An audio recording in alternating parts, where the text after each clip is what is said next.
دفاع وزیر ملا.یعقو.ب مجاهد ټولو افغان سیاسیونو ته مهم پیغام پرېښی چې د افغانانو دښمنانو او پاکستان ته جدي ګواښ پېښولی شي. سلام، ستړي مشئ. په سر کې یادونه کوو که مو چینل نه وي سبسکرایب کړی د تازه او مهمو خبرونو لپاره افغان پلس چینل در سره سبسکرایب کړئ.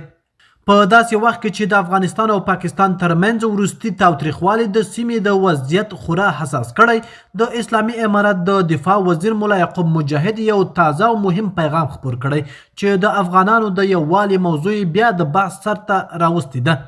دا پیغام په داسې شرایطو کې وړاندې شوی چې د خلکو اندېښنې ورځ تر بلې زیاتیږي او د یو ګډ دریځ اړتیا لا محسوسه شوې ده.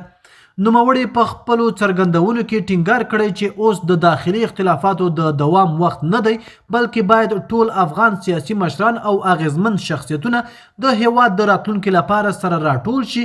د هغه په وینا که دا فرصت له لاسه ووځي نو ستونزې به لا پسې ژورې شي. ملا.یعقو.ب مجاهد ویلي چې د افغانستان پر خاوره هر ډول برید د ټول ملت پر وړاندې یو جدي ګواښ دی او باید په ګډه ورسره مقابله وشي. هغه زیاته کړې چې یوازې یو موټی دریځ کولی شي د هیواد امنیت خوندي وساتي. نوموړي همدا راز څرګنده کړې چې د هیواد ساتنه یوازې د یوې ډلې مسؤلیت نه دی، بلکې دا د ټولو افغانانو ګډ مکلفیت دی.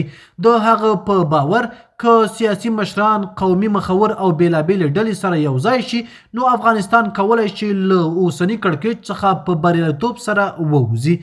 د دفاع وزیر په خپل پیغام کې دا هم ویلي چې د تفاهم او همکارۍ لپاره دروازې پرانیستې دي او هر افغان چې غواړي د هیواد د ثبات او پرمختګ لپاره کار وکړي کولی شي په دې بهیر کې برخه واخلي.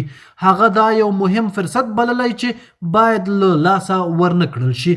په همدې حال کې سیاسي شنونکي وایي چې دا ډول پیغامونه ښایي د افغانستان په سیاسي فضا کې د نرمښت او تفاهم فضا رامنځته کړي، په ځانګړي ډول داسې وخت کې چې هیواد له بهرنیو فشارونو سره مخ دی. بلخوا د پاکستان وروستي بریدونه د خلکو له سخت غبرګونونو سره مخ شوي او ګڼ شمېر افغانانو یې غندنه کړې ده. راپورونه ښیي چې په زیاترو سیمو کې ملکي زیانونه هم اوښتي چې د خلکو اندېښنې زیاتې کړي دي. کارپوهان ټینګار کوي چې که افغانان د ملي ګټو پر بنسټ یو موټی شي نو دا به نه یوازې د امنیت د ټینګښت سبب شي، بلکې د هیواد د راتلونکي پرمختګ لپاره به هم یو مهم او اغیزمن ګام وي.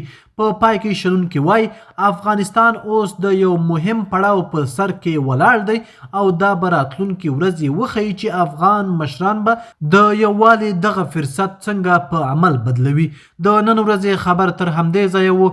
د نورو تازه او مهمو خبرونو لپاره افغان پلس چینل در سره سبسکرایب کړئ او خپل نظریات مو را سره په کمنټ کې شریک کړئ. تر بیا ښه وخت، ښې چارې.